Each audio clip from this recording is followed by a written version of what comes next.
One county that received a federal disaster declaration yesterday was Rensselaer County, where the city of Troy saw historic flooding from the Hudson River. I am joined now by County Executive Kathy Jimino to talk more about the impact the storm has had on her community. County Executive, thanks for joining us. My pleasure. Thanks for having me. So you guys, we were talking a little bit about this off camera, you guys actually have kind of a dual problem in this, where you've got some flooding in downtown Troy, a very urban area, and you've also been impacted in your farmland area of Rensselaer County as well. Yes. You know, very large rural swaths of Rensselaer County. So how does that complicate repair and damage control for you guys? Well, we look at our farms really as businesses. So we have businesses in downtown Troy that are affected and businesses in our more rural communities affected. So to some degree there's that similarity, but certainly just the geography difference between the city of Troy and out in the hill towns makes it that much tougher. Basically, we had so much rain on Sunday on the hill, probably about 10 inches on the Rensselaer Plateau, that came careening down in all of the streams and all of the creeks throughout the county, and that's primarily what affected our farms. They didn't have to be in lowlands, so we did have some that were near the Hudson River, but even those that were on the hills and farther up in the mountains, they were affected just by this gushing water on Sunday.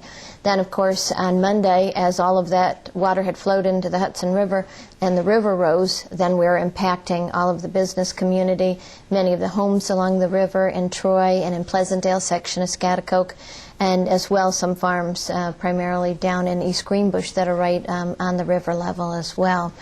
So it was just a mess of water all over the place, and certainly complicates our lives by the fact that while we want to offer those businesses help in getting back on their feet and getting people back in their jobs, we're also having to focus an awful lot on how do we get roads passable again, not just for the businesses, but for emergency crews, for anybody who's got to travel. How many businesses, including farms, including agriculture, would you say were affected in Rensselaer County all the way through?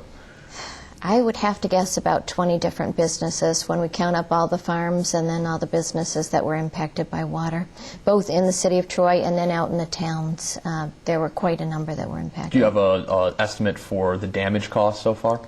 Not yet. We're working with the municipalities right now. We have all of the towns trying to tally up their public damage, if you will, roads and bridges and the like, and as well individual damages, be that small businesses or homes. We're trying to get that all collected and then pooled in together so that we can share that with CMO and with the federal government, with FEMA. They are on the ground right now in Rensselaer County looking at some of the damage and trying to work with us on the best way to get a lot of that repaired. Okay, so one thing we've been hearing in all this, all these FEMA disaster declarations is public assistance and personal assistance. I believe are the two terms. What's the difference? How is public assistance defined? How does that work? And what's personal assistance? Public assistance is to help us repair roads, bridges, municipal facilities. So anybody that had trouble with their water systems or sewer systems, etc., they would fall into that category, as well as basically every town and every city, and of course the county where we've had roads impacted. Individual assistance or personal losses are covered in a separate category, and this is the first time that we've ever had a disaster in Rensselaer County under my tenure, some 10 years as county executive and 4 years in the legislature before, that we've had sufficient personal damage to qualify for that level of assistance. So that will be available to homeowners, it'll be available to small business owners, it's available to renters, so that they can recoup some of their losses. Many of the people that we're finding have had damage are not in a floodplain, so they didn't qualify under their homeowner's insurance for flood insurance, yet it is indeed a flood, and so not everybody's insurance will cover all their losses. And actually the Financial Services Commissioner, Ben Lawsky, put out a news release the other day saying that, you know, insurance companies should actually honor these policies and consider this stuff flood damage, even if it is from a tropical storm or a hurricane or whatever. And now one thing that's been talked about being made available for businesses is the idea of a kind of a low interest, low cost federal loan. What's being done for that? Where can these businesses go for that? And to your knowledge, which businesses are starting to take advantage or thinking about looking to get one of those? Yeah, the SBA has loans that are available to businesses that are trying to recover, and they are low-interest loans. But we also had a meeting yesterday with Ken Adams, the governor's economic development person, head of ESDC. And what he is trying to work with us on, and as well look at farms and businesses alike, to see how can we provide assistance to them. So we had our economic development people at the table. We also had our IDA at the table to try to see if there's also a way that we can help businesses bridge the time period between when they might be able to get into a small loan and getting them up and running.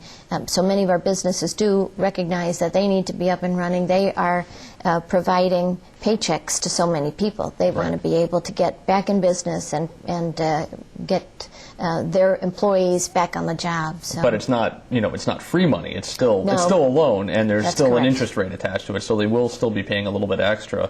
Yes. Are there some businesses who are saying we can't even afford to take out a loan? This is just setting us back too far.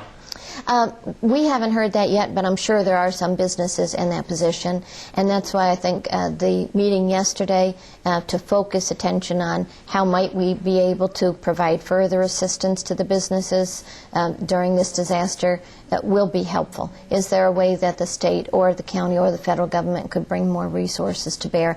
And I believe that individual assistance declaration from FEMA also includes small businesses to a degree, so there may be assistance there. As I say, this is the first time that we in Rensselaer County have qualified for that level of aid, so it's a little bit new to us yet, and so we're trying to get up to speed so that we can provide the most assistance to individuals and to our businesses. The city of Troy, in the last couple of years, really seems to have been turning this page, becoming this destination for a lot of people to go to in the evening, even people from Albany and the surrounding areas to go to. You recently got Brown's Brewery, Dinosaur Barbecue, the very popular restaurant chain, to the downtown. Both were damaged in the flooding. First, just what's the status of those popular downtown businesses? And secondly, does this set back any of the progress that you guys have made in Troy at all? I think it only sets it back temporarily. We were visiting those businesses just yesterday, and that was the second or third time we've been down there since the flooding that they experienced on Monday. And they are prepared to be back open in the next couple of days. And those are great attractions for the city of Troy to bring people in, not only from the city of Troy and Rensselaer County, but from outside the area as well. So they're working hard to be sure that they're going to be open. And Brown's, for instance, intends to celebrate their grand opening with a Bye-Bye Irene party of some sort. So they're going to make sure that they are, again, available both to their employees and, again, to their patrons, and we're excited about that. Dinosaur as well, working very hard, and they'll be open very shortly. And so it's a temporary situation. But again, it speaks to the issue that we need to make sure that those businesses are sustainable, that the losses that they've experienced as a result of Irene don't make it more difficult for them to continue thriving in downtown Troy. And so even though they will open their doors, they're still dealing with the loss, and they're still dealing with trying to figure out how they're going to pay for those losses and pay for new equipment. And we're about out of time, but I just have to ask you before we leave, the yacht that has been parked in the Hudson River that everyone's talking about just a few feet away from Dinosaur Barbecue. There's been rumors that it's Derek Jeter's yacht, that it's George Soros' yacht. Do you know whose yacht it is? I do not. I was hoping for Derek Jeter, but I don't know whose yacht it is, and it's gone now. So whoever it is, they've sailed back off into the wild blue yonder, so to speak. Well, good for them. Well, Kathy Jimino, Rensselaer County Executive, thanks for joining us. Thanks for having me. Appreciate it.